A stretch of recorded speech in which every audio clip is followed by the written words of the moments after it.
Now, there are definitely videos already on how to make this mechanic, but this is just my version, so I guess if you haven't seen any videos on it, welcome. Plus, this version will probably be better anyway, so I mean, there's that for you.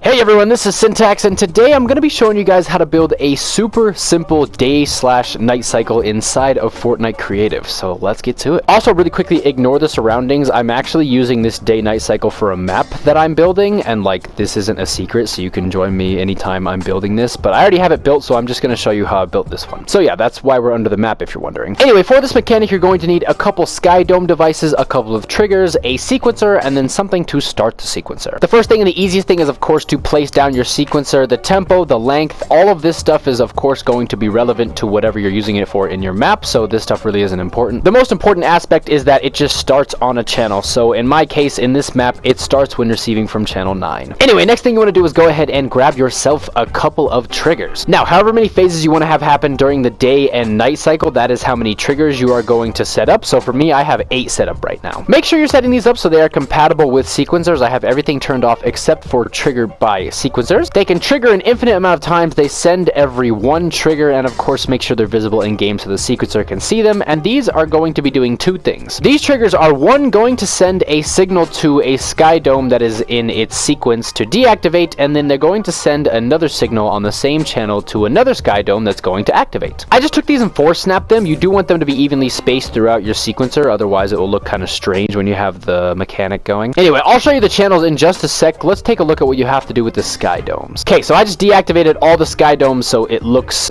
very different right now. Basically, all this mechanic consists of is activating and deactivating different sky domes that are oriented differently, so it's really simpler than it seems. Now, for the daytime, obviously you want your light source on the sky dome to be sun, but the color, the top color, the intensity, the fog, this is all just up to you. You can make this whatever you want. Just make sure if it's during the day, it is the sun, and then at the night, obviously, we're going to have the moon. Anyway, this first sky dome I have set up here is actually being enabled from the same channel that starts the sequencer, so this actually gets activated when receiving from channel 9. Now, the orientation of the sky dome is actually extremely important. You can see that the arrows are actually kind of facing that way, which means the sun is going to be on that side of the map. I went ahead and enabled it just so you guys can see, but as you can see, the arrows are facing that way. That means if I fly up here, again, ignore all the water, that means the sun is going to be right on the horizon. Now, this for me is the first phase of 5 phases that I'm going to have in my day. So what I did was I set up a trigger that sends on channel 10 that will then deactivate this first sky dome, as you can see right here. Once this one is disabled, this second sky dome is then going to activate, and it has the sun at a little bit more brightness, and it's a little bit higher in the sky. Just so you guys can see, that is where the sun is currently. That's where it starts in the day. And now that I have activated the next phase, you can see that the sun is now a lot higher in the sky. This is actually super simple to set up. All you have to do is take your sky dome, I have it 8 snapped, and then just like roll it or turn it on some other axis, and you can see that whatever direction I roll it, the sun then gets put in that direction. So as you can see, I'm going to roll it back, and then it's going to be on the horizon again. So yeah, if you're starting to get it, all I did was take this first sky dome, rotate it slightly, and then place it, and then I went and rotated it slightly again. If I activate the third one in the phase, you'll see what I'm talking about. This is our third phase sky dome, so as you can see, those arrows are facing directly down, which means the sun is directly above our head. Hopefully you guys are starting to see. First phase, it's on the horizon. Second phase, it's slightly in the sky. Third phase, it is directly above our head. And then fourth phase, it is on the other side, slightly in the sky. Then fifth phase, it's on the other side, but it is on the horizon. And then we get into the moon stages. For the moon, I actually do have it set up very differently. If I go ahead and activate this and fly above, you can see that's where the moon actually starts into my night, because my night isn't as long as my day, so I have it go there, directly above our head, and then it goes over there somewhere. Obviously, you can just set it up so it's 5 and 5, or 10 and 10, or however many cycles you want it to be, but for me, this is just how I have it set up. So all it really is taking your sky domes, rotating them, and then activating them in a sequential order. That is, of course, what these triggers are for. This trigger right here that sends on channel 10 is going to deactivate our first phase and then activate our second phase. This channel that sends on 11 is going to deactivate our second phase and then activate our third phase, so on and so forth. Once we get to the end, I actually have this trigger set up here that sends on 9, which actually starts the sequencer again. And this last moon phase, I'll actually click on it right here. You can see that it gets enabled from our second to last trigger, which sends on 16, and then it gets disabled from our starting trigger. Basically, whatever phase you start on,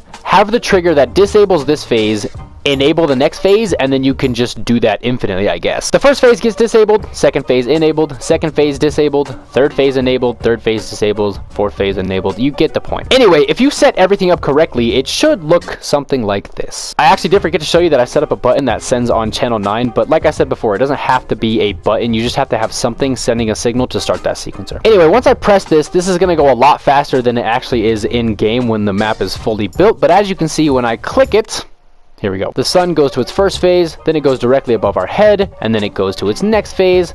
Once it's at its fifth phase, it then sets, and then the moon comes out. The moon goes right there, goes directly above our head, and then goes over to there, and then it sets and the sun is now rising again. If you're having trouble with this, double check to make sure that the triggers you have activating your next phases are disabling your initial phases, because if that's not the case, then of course this is not going to work. But yeah, this sequencer will just go infinitely, enabling and disabling different sky domes. So I'm just gonna stop looking at this now. Well, anyway guys, there you have it. That is how to make a super simple day/night cycle inside Fortnite Creative. I really do hope this video helped you out, and yeah, this has been Syntax.